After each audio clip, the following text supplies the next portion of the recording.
அனைவருக்கும் வணக்கம். நம்ம போன வீடியோக்களை பார்த்தீங்கன்னா கூலி படம் முதல்ல 1000 கோடி கலெக்ஷன் எடுக்கிறதுக்கு வாய்ப்புகள் இருக்கா அப்படிங்கிற விஷயத்தை டீட்டெயிலிங்காக ஒரு வீடியோ போட்டிருந்தோம். அந்த வீடியோ பார்த்துட்டு சில பேர் நம்ம சில விளக்கங்கள் கேட்டிருந்தாங்க. அதாவது இந்திய சினிமாவில் ஹிந்தி மார்க்கெட்டில் அதாவது ஹிந்தி மார்க்கெட்டில் அதிக தூரம் படம் ரீச் ஆனால் மட்டும்தான் 1000 கோடி ரூபா கலெக்ஷன் எடுக்க முடியும் அப்படிங்கிற ஒரு விஷயத்தை அவங்க சொன்னாங்க. சரி, அதில் ஒரு நியாயமும் இருக்குது அப்படின்னு சொல்லிட்டு, இப்போ ரஜினி சாரை தவிர்த்து வேறு யாருக்குப்பா ஹிந்தி மார்க்கெட்டில் பயங்கரமான ஃபேம் இருக்குது அப்படின்னு சொல்லி பார்த்தீங்கன்னா கமல் சாருக்கு தான் அதுக்கப்புறமேட்டு அதிகமான ஃபேம் இருக்குது. அதாவது ஹிந்தியில் இருக்கிற எல்லா ஆர்டிஸ்ட்டுமே பார்த்து ரசித்த 2 ஆர்டிஸ்ட்னால் தமிழ் சினிமாவிலேருந்து 2 பேர் தான். ஒன்று கமல் சார், ஒன்று ரஜினி சார். கமல் சார் ஏக் தூஜே கேலிய காலத்தில் அப்போ ஹிந்தி மார்க்கெட்டில் இருக்க எல்லாருமே கமல் சாருடைய அந்த நடிப்புடைய திறமையை பார்த்து அவருடைய லுக்கை பார்த்து பயங்கரமாக மிரண்டு போயிட்டாங்க. அப்போ ஏகப்பட்ட பேருக்கு பொறாம இருந்துச்சு அப்படின்னாங்க. இதான் 1980s நடந்த சம்பவம். அதுக்கு பிறகு இண்டஸ்ட்ரி வளர்ந்த பிறகு ரஜினி சார் கமர்ஷியல் ரீதியாக பெரிய அளவுக்கு சக்ஸஸ் ஆன பிறகு அவருடைய ஸ்டைலில் அந்த கரிஷ்மா மூலமாக அவரும் பெரிய அளவுக்கு ரீச் ஆனார். அவர் அந்தாகானுன்னு நினைக்கிறேன் அந்த படத்துக்கு பேர். அந்த படம் மிகப்பெரிய வெற்றி அடைஞ்சது அப்படின்லாம் சொன்னாங்க. கிட்டத்தட்ட இப்போ 25 வாரங்கள் ஹிந்தியில் ஓடின படங்கள் பார்த்தீங்கன்னா ரஜினி சாரும் கமல் சார் மட்டும் தான் அவ்வளோ பெரிய ரெக்கார்டை வச்சுருக்காங்க அந்த காலத்தில். அதற்கு பிறகு இப்போ இருக்க ஜென்ரேஷனில் எந்திரன் திரைப்படமும் 2.0 திரைப்படம் தான் ஹிந்தி மார்க்கெட்டில் பெரிய அளவுக்கு கலெக்ஷன் எடுத்த திரைப்படங்களாக இருக்குது. வேறு எந்த திரைப்படங்களுமே தமிழ் சினிமாவை பொறுத்த வரைக்கும் பெரிய அளவுக்கு அது ரீச் ஆகலை. கமல் சாரும் அந்த அளவுக்கு மார்க்கெட்டபுளான படங்கள் தமிழ் சினிமாவில் பண்ணலை. இப்போதைக்கு தக் லைஃப் அப்படிங்கிற படத்தை கமல் சார் பண்ணியிருக்காப்புல. அந்த படம் 8 வாரம் ஓடிடியில் ரிலீஸ் ஆகாமல் தேட்டரில் மட்டும்தான் ஓட போகுது அப்படிங்கிற மிகப்பெரிய ஒரு விஷயத்தை உருவாக்கியிருந்தாங்க. ஆனால் இதுக்கு முன்னாடி இந்த படத்தில் சிம்பு அவர்களும் அதுக்கப்புறமேட்டு ஜெயம் ரவி 2 பேர் நடிக்கிறதா இருந்தது. ஜெயம் ரவி அவர்களுக்கு பெரிய அளவுக்கு மார்க்கெட் தமிழ் சினிமாலையும் தெலுங்கு சினிமாலையும் பெரிய அளவுக்கு இல்லை அப்படின்னாலும் கூட துல்கர் சல்மான் அவர்களுக்கு பார்த்தீங்கன்னா பெரிய அளவுக்கு ஒரு மார்க்கெட் இருந்துச்சு. ஸோ துல்கர் சல்மான் நடிக்க வேண்டிய அந்த கேரக்டர்லாம் இப்போ சிம்பு நடிக்கிறாப்புல. அதுக்கப்புறமேட்டு ஜெயம் ரவி நடிக்க வேண்டிய கேரக்டர் தான் அசோக் செல்வர் நடிக்கிறாப்புல. ஸோ அப்போ துல்கர் சல்மான் நடிச்சிருந்தாருன்னா அவருக்கு ஹிந்தி மார்க்கெட்டில் தெலுங்கு மார்க்கெட்டு மலையாள மார்க்கெட்டு எல்லா இடத்துலையுமே ஃபேம் வந்ததுனால தக் லைஃப் படம் பெரிய அளவுக்கு கலெக்ஷன் எடுக்கிறதுக்கான வாய்ப்புகள் இருந்திருக்கும். ஏதோ கிரியேட்டிவ் டிஃப்ரென்ஸ் அப்படிங்கிறனால இல்லை படம் எடுக்கிறதுக்கான அந்த ஷூட்டிங் டைம் தள்ளி போயிட்டு இருந்ததுனால அந்த படம் மார்க்கெட் கமல் சாரை மட்டுமே நம்பி, அதுக்கப்புறம் ஏஆர் ரஹ்மான் சாரை மட்டுமே நம்பி, மணிரத்னம் சாரை மட்டுமே நம்பி, இந்த 3 பேரை நம்பி மட்டும்தான் அந்த படம் எடுக்கப்பட்டிருக்கு. இது எல்லா இண்டஸ்ட்ரியுமே ரசிக்கும்படியான ஒரு கதைக்களத்துக்குள்ளே இருந்து அவங்க எப்படி சொல்கிறேன்னா, இப்போ காந்தாரா திரைப்படம் வந்திருக்கு. அந்த திரைப்படம் பெரிய அளவுக்கு ஃபேம் வந்துச்சு. அதனால் 450 கோடிக்கு மேலே கலெக்ஷன் வந்துச்சு.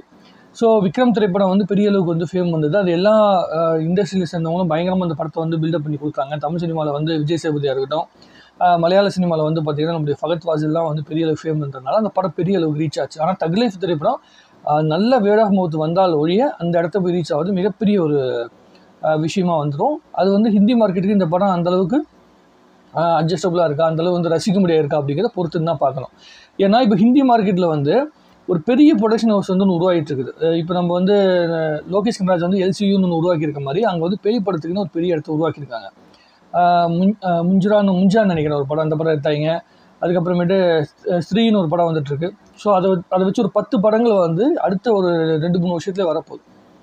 ஸோ இங்கே எப்படி காஞ்சனா படத்தை வச்சு நம்ம லாரன்ஸ் மாஸ்டர் எடுத்தாரோ அந்த மாதிரி அங்கே ஒரு ப்ரொடக்ஷன் ஹவுஸ் பெரிய ரீச்சில் பேய் சம்மந்தப்பட்ட படங்களும் அதே மாதிரி கடவுள் சம்மந்தப்படத்தை 2ஐயும் மிக்ஸ் பண்ணி பார்த்திங்கன்னா படம் பண்ணிட்டு இருக்காங்க. அது பெரிய ரீச் ஆகிட்டு இருக்குது. 800 கோடி ரூபாய் தாண்டி பெரிய அளவுக்கு வியாபாரம் ஆகிட்டு இருக்காங்க. ஸோ அதை நோக்கி ஹிந்தி மார்க்கெட்டு மூவ் ஆகிட்டு இருக்குது.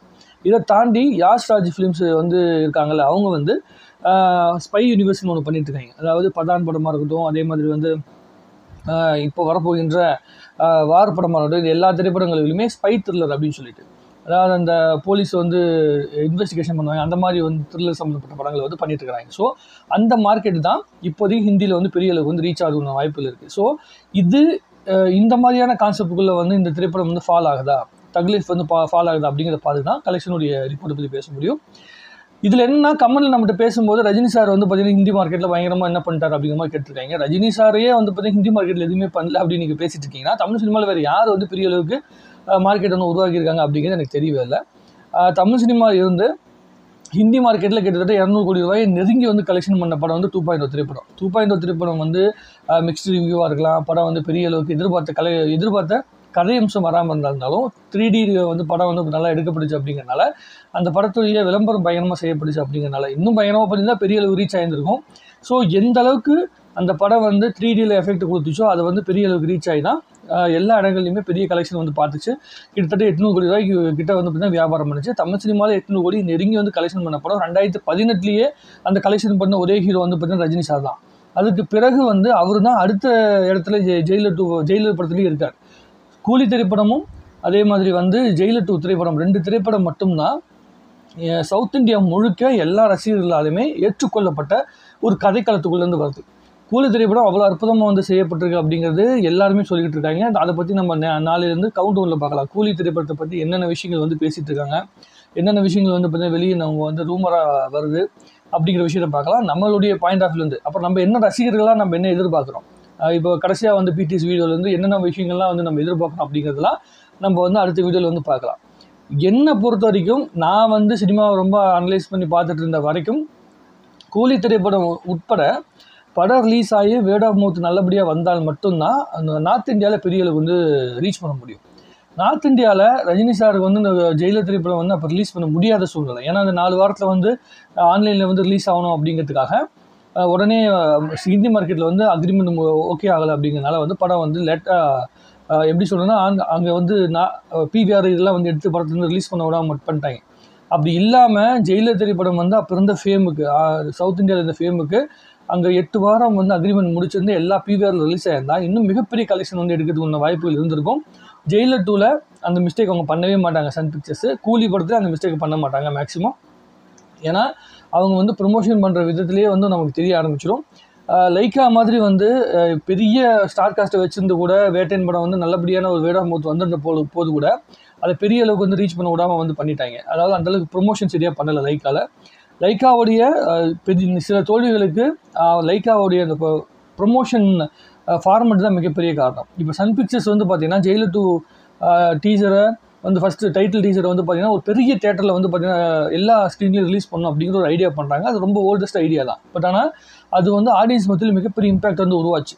அத்தனை பேருமே ரசிக்கக்கூடிய ஒரு இடத்துக்குள்ளே வந்து பார்த்திங்கன்னா ரிலீஸ் பண்ணாங்க. ஏன்னா தேட்டரில் வந்து ட்ரெய்லர் ரிலீஸ் பண்ணுறது ரொம்ப ஓல்டு மெத்தட். அந்த ஓல்டு மெத்தடை மக்கள்கிட்ட போய் ரீச் பண்ணும்போது எல்லாருமே ரசிக்க ஆரம்பிக்கிறாங்க. ஏன்னா எல்லாரும் தேட்டரில் படம் பார்க்குறவங்க அந்த ரெஸ்பான்ஸை ஜெயிலர் 2 அந்த ரெஸ்பான்ஸை பார்க்குறாங்க. அந்த தேட்டர் ரியாக்ஷன் வீடியோ எடுத்துகிட்டு போய் வந்து மறுபடியும் யூடியூப்பில் போட்டு மறுபடியும் அதை ரசித்து பார்க்குறாங்க. ஸோ அந்த மெத்தடில் அவங்க பண்ணாங்க. ஸோ சன் பிக்சர்ஸ் பண்ணுற மாதிரி ப்ரொமோஷன் மெட்டீரியல் வந்து லைக்கா இறங்கினாங்கன்னா மிகப்பெரிய வெற்றி வந்து லைக்கா வந்து பார்த்துருப்பாங்க. பொன்னியின் செல்வன் கடைசியாக பயங்கரமான வெற்றி வந்து பார்த்தாங்க. அதுக்கு பிறகு வந்து அவங்க எதிர்பார்த்த அந்த வெற்றியை பார்க்க முடியாமல் போனது காரணம் என்னென்னா அவங்களுடைய ப்ரொமோஷன் மெத்தட் தான் காரணம். ஆனால் ஜெயிலர் 2 இருக்கட்டும் இல்லை கூலி திரைப்படமாக இருக்கட்டும், இந்த 2 திரைப்படங்களுக்குமே சன் பிக்சர்ஸ் வந்து கொண்டு போகிற அந்த ப்ரொமோஷன் மெத்தட் வந்து பயங்கரமாக இருக்கும். அவங்களுக்கான அந்த ஏன்னா ஆல்ரெடி இந்தியன் படத்துலேயும் அவங்க அந்த மெத்தட் வந்து யூஸ் பண்ணியிருக்காங்க. பெரிய ரீச்சை வந்து எப்படி உலகம் ஃபுல்லாக எப்படி ரீச் பண்ணணும் அப்படிங்கிறது அவங்களுக்கு தெரியும். ஸோ ஓவர்சீஸ் மார்க்கெட் எப்படி ரீச் பண்ணணும் அப்படிங்கிறது தெரியும். எல்லாமே பக்காவாக பிளான் பண்ணியிருக்காங்க. ஸோ குருட்டுத்தனமாக இல்லை வந்து ரஜினி சாரை பிடிக்கல, கமல் சாரை பிடிக்கல அப்படிங்கிறதுக்காக சண்டை போட்டுட்டு இருக்கிறது வந்து ஒரு படத்தை ரீதியாக நம்ம சண்டை போட்டுக்கலாமே தவிர வியாபார ரீதியாக தமிழ் சினிமா அடுத்த ஸ்டேஜுக்கு போனதுக்கு உண்டான மிக முக்கியமான காரணம் வந்து ரஜினி சார்.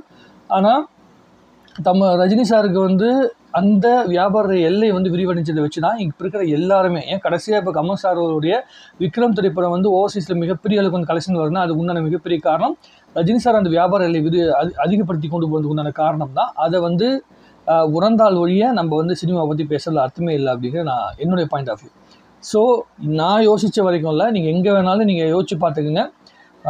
கூலி திரைப்படம் வந்து ஒரு மினிமம் கேரண்டியாக ஆடியன்ஸ் மத்தியில் அதாவது ரஜினி ரசிகர்களை திருப்திப்படுத்துகிற அளவுக்கு அந்த ஆக்ஷன் சீக்வன்ஸ் வச்சுருந்து ஃபஸ்ட் ஹாஃப் செகண்ட் ஹாஃப்க்கு வந்து பார்த்திங்கன்னா நல்லா கனெக்ட் ஆகி கரெக்டான கிளைமேக்ஸில் வந்து படம் முடிஞ்சுது அப்படிங்கிற ஒரு பாயிண்ட் ஆஃப் வியூவில் வந்துட்டாலே, அதாவது ரஜினி ரசிகர்களை திருப்திப்படுத்துகிற மாதிரி வந்துட்டாலே அவங்க அந்த படத்தை அடுத்த லெவலுக்கு கொண்டு போய் சேர்த்துருவாங்க.